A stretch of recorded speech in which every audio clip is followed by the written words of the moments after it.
The developing brain of every young child is wired specially in the early years around the experiences that the child encounters.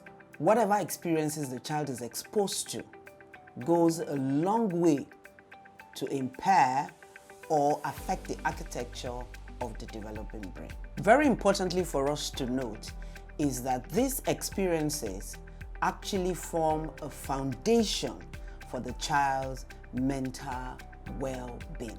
So this shows that the experiences the child is exposed to during the early stage of development is actually very key and important for adulthood. It is our responsibility, therefore, as stakeholders, adults, parents, caregivers around these young children to ensure that we give them healthy relationships and also positive experiences to prepare them for adulthood.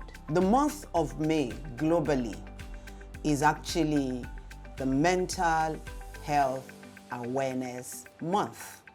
So on this channel, in the month of May, every week, there will be a video where we will discuss the issue of mental health for the young child.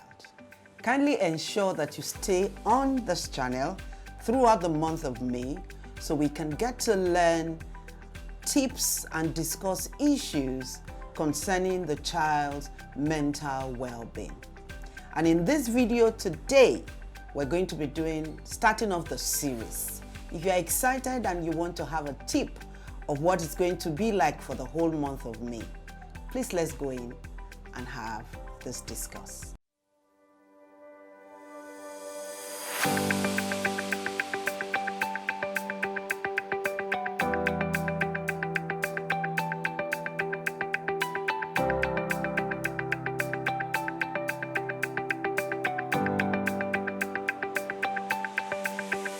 The emotional well-being of every young child is directly related to the functioning of all the adults around that child and even the families in which they live in.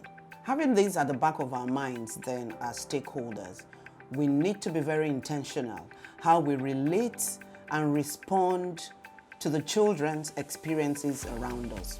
We need to reduce the stressors that affect young children.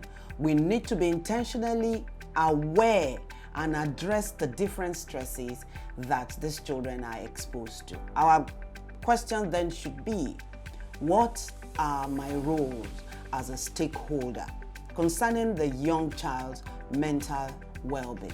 One of the very common questions that we get asked often as educators is it possible for us to have children display characteristics of post-traumatic stress disorders? And my answer is yes.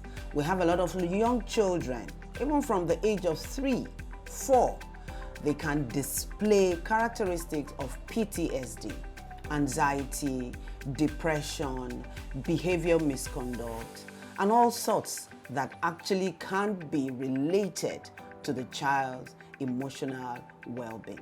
It's actually really very important for us to be very aware of some of these signs and characteristics in young children, because the way young children process emotional feelings or stresses or traumas around them is completely very different from what you get with an adult or even older children. The experiences, the stress, the trauma that the children go through actually stays in the subconscious mind. It's there. We may not easily identify it. It stays on and then begin to show forth later on in the years of that child as the child is growing up to adulthood. So these sustained stress-inducing experiences for the young child, if not well handled and properly diagnosed and taken care of, can actually create an unstable foundation for the young child's mental health. The next question now is, as stakeholders, how do we support the child's mental health? How can you as a parent, how can you as a teacher, how can you as an adult, how can you as a caregiver support the young child's mental health? Number one, we need, as much as possible, as intentional adults that we can be, keep the child away from violent and abusive environment. Today in our community, we have quite a lot of abusive and violent environment, even right in the family where the child stays. We've had issues with parents, maybe couples who are going through violent abuse in the marriage, and you get them say stuff like, oh, I'm staying here because of the children.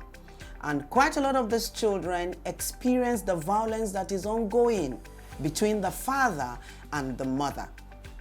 And if it's not well addressed, these are stressors that stays in the subconscious mind of the child that will show up in another 10, 15 years to come.